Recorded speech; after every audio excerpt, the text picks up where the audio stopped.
Okay. Finally got everything sorted out. Once again, what's my middle name? Blake. Um, thank everybody that has joined me this evening or will be joining me shortly, hopefully, with a special agenda tonight. We are discussing something that many people that we know or we deal with it personally. They may be loved ones in our family, or they may be our mates, our children, our siblings. And once again, it's something that I deal with. And many people, you'll start to recognize it later, and you may be dealing with it, and you're trying to figure out what's happening, and it's been happening for a long time, and it causes a lot of confusion. It is communicating. But in this particular case, we're talking about communicating with our children and sometimes our mates who we feel frustrated with, or sometimes they're frustrated with us, and we don't know exactly what where are we falling short in this particular area. Communicating is something we have to do every day to get everything down, to getting the children out the house to school, getting the grocery list, um, whoever's doing the shopping, getting bills paid, having discussions about how different things should be addressed and handled. Um, and when you have people that are on the spectrum, that doesn't mean that there's anything particularly wrong with them. Some people are so bright, you don't notice. You know, there are some quirks that you have that you're dealing with regularly with communication issues, and it just seems like you're going in a circle daily. And it's a circle that is frustrating, overwhelming, and you want to get off this ride. It's not because you don't love that person, that child, your mate, your friend, your family member, your sibling. It is trying to figure out how to navigate this process and improve it. Because when you love someone, you don't want to feel like you are constantly in conflict with them, or they are constantly in conflict with you. Oftentimes, communication is a delicate dance, and that delicate dance includes you being close enough to each other to make the contact that you need to make the movement and make it flow properly. Communication done well is beautiful. It gives peace, it gives encouragement, it gives support. For doing poorly, you want to push them out in traffic, or they want to do that to you. And sometimes it is not intentional that these things are happening. When you love someone and they love you, you can be overwhelmed with what's happening, with the way that you are trying to communicate, and you just don't seem to be getting anywhere. And you're like, what am I speaking another language? Because it feels like I'm telling this person what I need, or they're telling you what they need, and you just keep missing each other. You're trying to land this plane, but you didn't get nowhere. And you seem to think, well, we're both intelligent people. We may both have degrees or really great jobs, and you just can't seem to understand why it is you are missing this person constantly. Like, what is it? You feel like you're often offending each other, and that's not what it is. Or they say things that you are trying to figure out what just happened. For the sake of this story, I will change the names of the people involved, who they are, what their relations are to me. But I have to do this. There was one particular incident. We were with some friends. This is someone I care about a great deal. And they got a new car.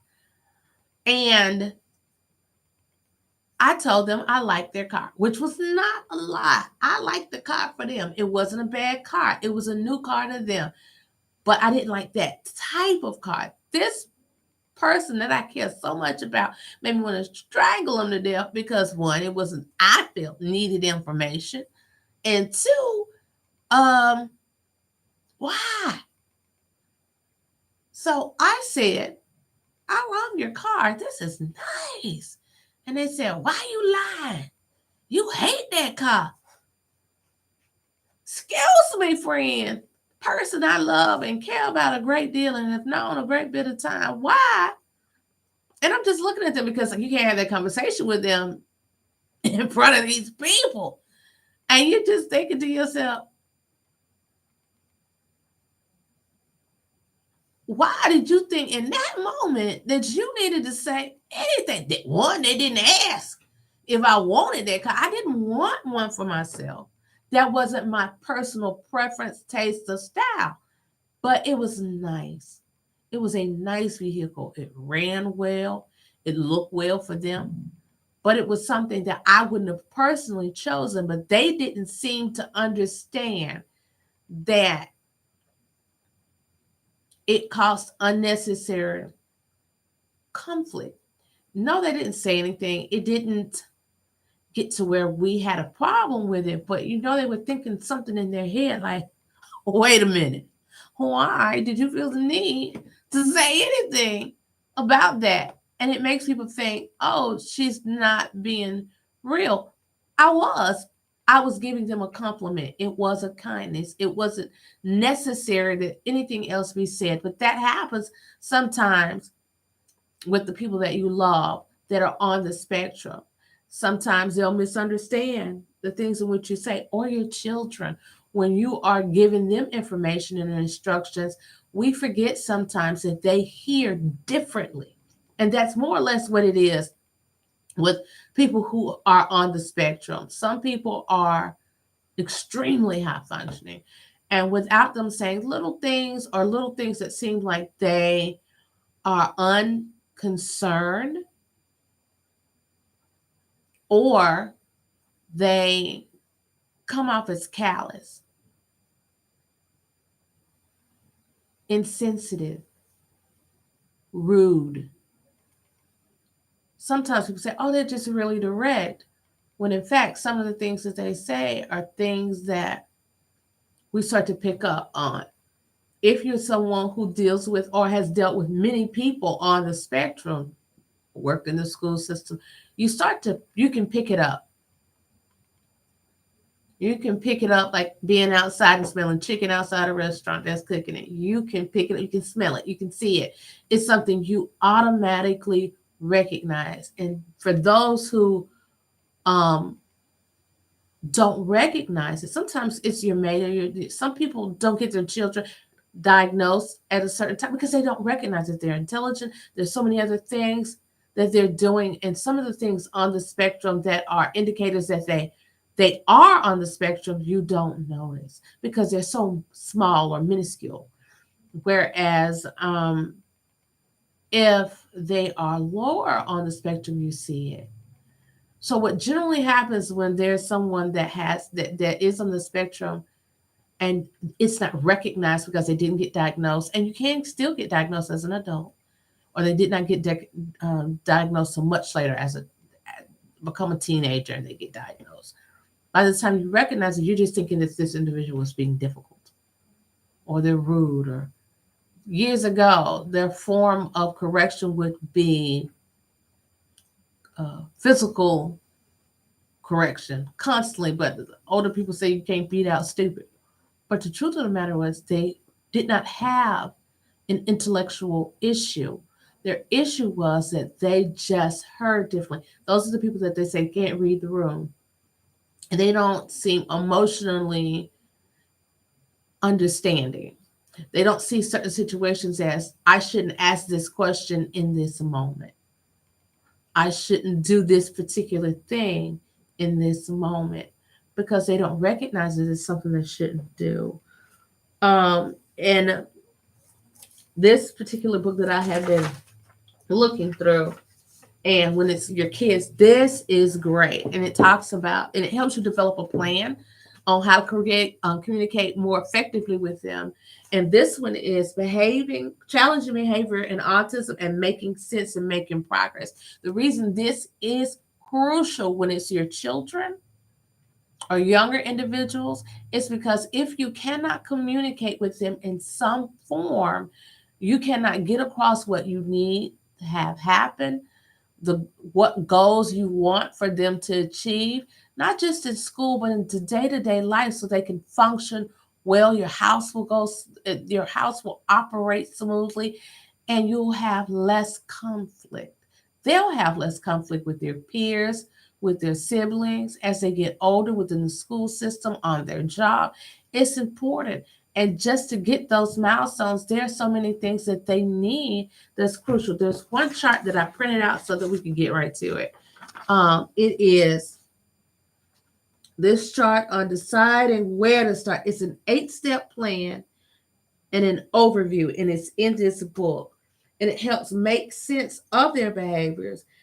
Number 2 is pinpointing the setting, looking for their triggers, results that happens next, meanings, what's it all about. 6, prevention. 7, new skills and behaviors, changing the results. Now, this seems effective for children, but this can save some people's marriage. A lot of people don't know that their mates are on the spectrum. Sometimes their mate doesn't know they're on the spectrum. We may be on the spectrum and may not know, but as you start to do the research, as you start to try to figure out those little solutions so y'all can navigate this road together, because it's a lot of curves, it's a lot of little things. People on the spectrum, even if they're really high on it, they will pick up on certain cues and gestures, facial expressions, but they're little, tiny little nuances, little bitty things that they often miss. They don't see it. They see other things, but they're very literal.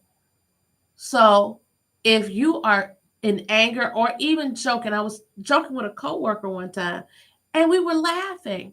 And I said to her, "Thank you for taking my table. Now I'm gonna have to stab your tires." "You better not stab my," and she was genuinely angry. And I was like, "Wait, you doing a kidding, right? Like, what's happening?" But a lot of people are literal like that. And generally, when you find someone in the moment that misunderstands a whole situation, when there was no reason for them to run to that end of that conversation, and they pick that understanding out of something that there was nothing else in the conversation that would lead them to believe, because we weren't having an actual angry moment, that conclude that you would do anything of that nature.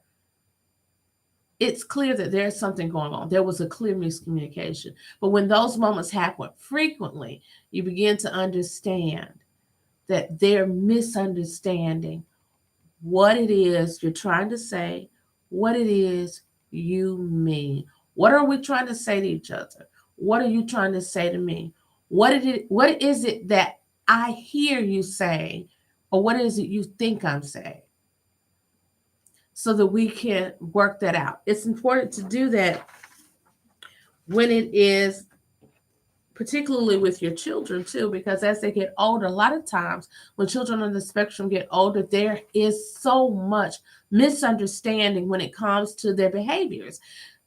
People often feel like they are trying to get smart with you, as they say the term. Either trying to say something slick or trying to tell you off in some way. When in fact they're trying to state what it is they think is happening or what they think needs to be said. There was one particular incident when my son and I were having a conversation, and he was getting older, and I had to take a step back and say to him, because he said something kind of, it appeared to be rude when he was expressing his opinion about something that was happening that he felt was unfair. I said, "It's okay for you to tell me what you think is fair to you. But you need to pick the moment in which you speak it. You also need to have an understanding of how you need to say it. Even if that means saying, 'Mom, right now I'm having a moment and I'm having a hard time accepting what you say. And I need to take a moment because I'm upset and this feels unfair.'" Oftentimes, I found it's important to let whoever you're speaking to Know what it is you feel in this moment, because you may not be on of the same understanding, and no, neither one of you are trying to offend the other. And what even appears to be in a particular situation, because of trying to read the room, and one or both of you misunderstanding, that's where the conflict comes. There are many times when many people, like they say opposites attract. Oftentimes, likenesses attract. Sometimes you married yourself and you don't realize it. Sometimes you have similar issues and you don't recognize that you are misunderstanding each other. Sometimes you're having an argument and you're actually saying the same thing, but the manner in which you're saying it is the conflict, which is kind of doesn't make as much sense as we like it to make. But we're creating our own conflict by not forming a path in which we could communicate where we're not hurting each other. I remember there was one particular time when it was someone who was kind enough to keep our kid. And I called them during a meeting because I was having my own personal anxiety because my kid was already going through some stuff. And it wasn't that I didn't trust them. And I recognized the time, but I didn't.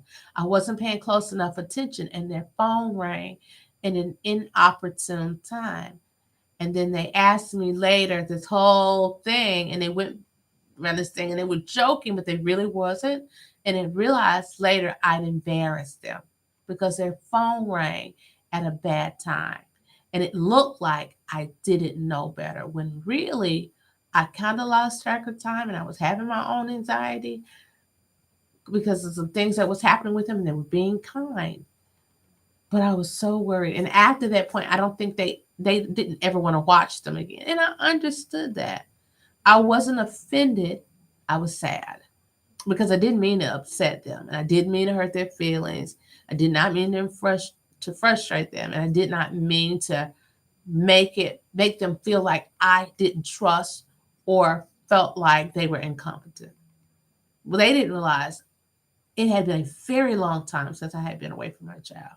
And because he was having such a difficult time and he had been away from me shortly before that, and some things that had happened, I really, they volunteered and got him, but I don't think that I was ready.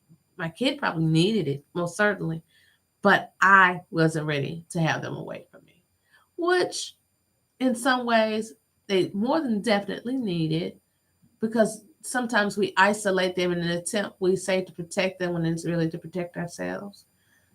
But within this communication, the purpose of this, and me telling you this, was to explain that sometimes the reason we miss stuff is because of our own shortcomings and sight. One of the things with, besides the fact that it feels like you're speaking a foreign language, when you are talking to someone that is on the spectrum and needing that positive assurance that they can evolve and that we can relate and get that resolved. Oftentimes, when you're communicating with someone and then it is your loved one, particularly if it's your mate, you find that the reason you all are miscommunicating is because of the way you process. That is the bigger issue. Communication is a form of helping each other to connect and what it is you're trying to say and hearing what the other person is trying to say. And the theory and mind of and the functioning, those functioning issues, it's hard for some people. If you're on the spectrum or your mate is on the spectrum, sometimes people communicate and people feel like who the person that's not on the spectrum tends to think, in most cases, if they don't recognize their mates on the spectrum, that they are disinterested in a conversation or they're upset, when oftentimes really what's happening is they have a hard time looking directly at you and talking to you and listening at the same time. So that back and forth, whether you're talking to them and looking at them and vice versa, it sort of gets lost. and people lose their train of thought. Some people say it's even painful to try to look and listen at the same time. Um, and sometimes it even affects the way in which they communicate, in which they don't. Some people have a problem regulating their tone. I've talked to individuals, particularly one of my son in particular. We've talked about it. He doesn't mind being mentioned in that particular way. But me explaining to him that you're raising your voice and him not being aware that he's raising his voice. I know many others who do the same thing. It's one of the things that happens sometime on the spectrum. They don't mean to raise their voice at you, but they are, and they're unaware that it's happening because it's not registering to them that they sound angry. And if you raise your voice, it's really hard for them to gauge if you're happy or sad when you're raising your voice. Because most times when they raise their voice, there's no tone regulator, so it doesn't sound like they're happy raising their voice. They raise their voice about many, many things, and it's hard for them to get through that process. Another thing that couples need to do is exercise, putting this exercise together where you do it regularly, where you sit down together and you state, this is what I heard you say. And then restate what you heard them say.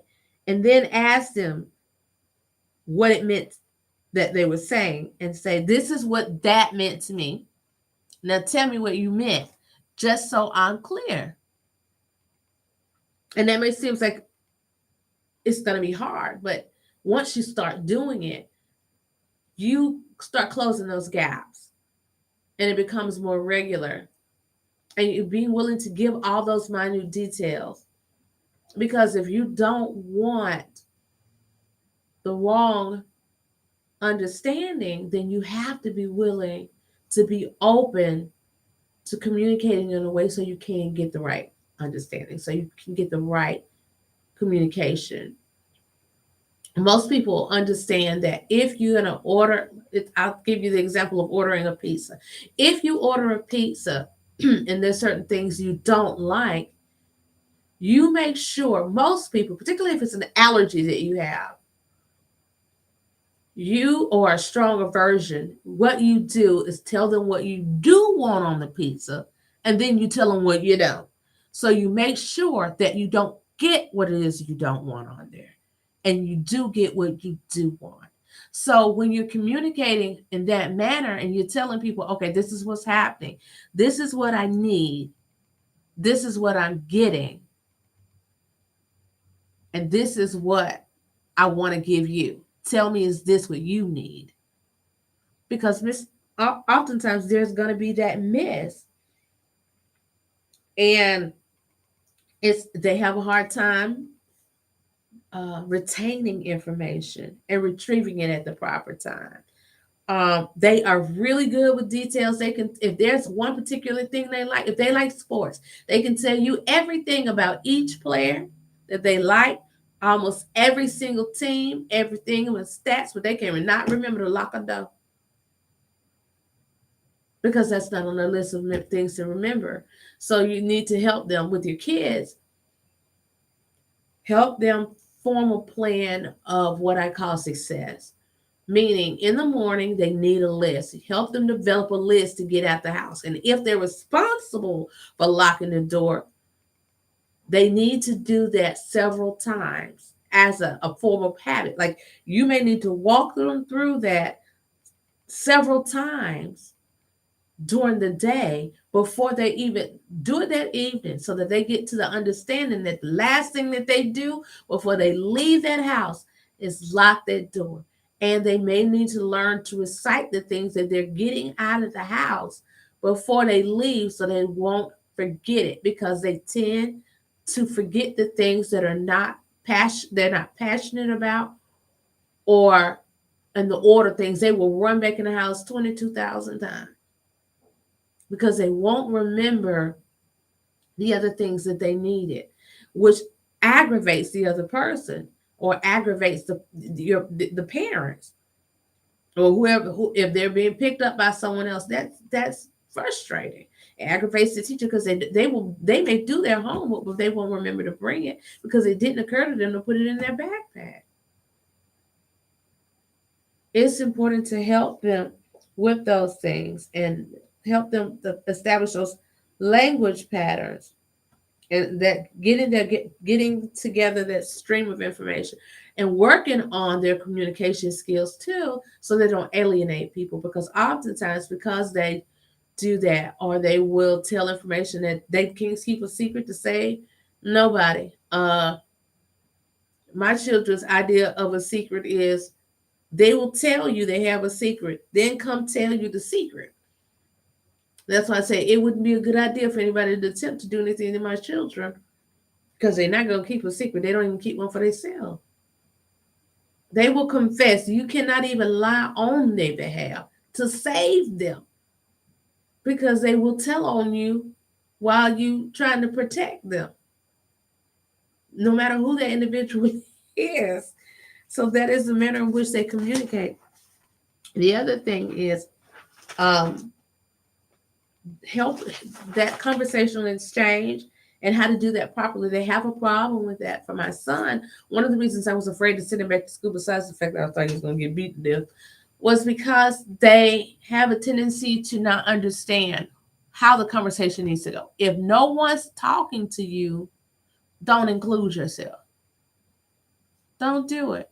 And they don't seem to understand why it's not necessary after they've been told don't do it.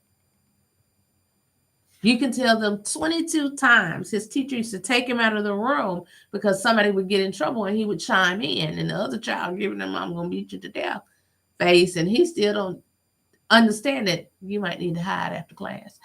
They miss it. They miss it.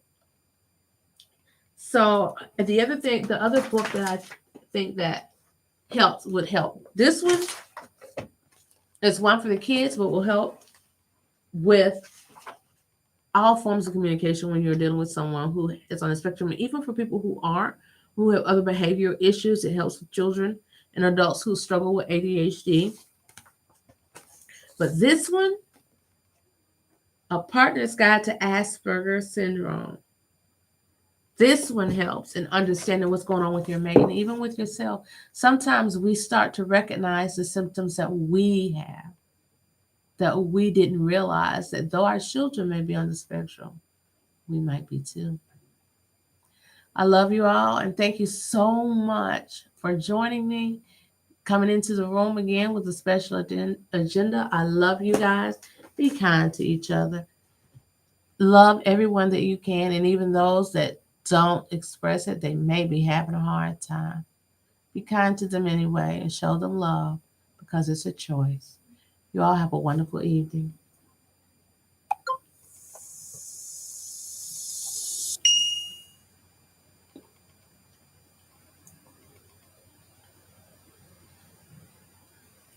Okay.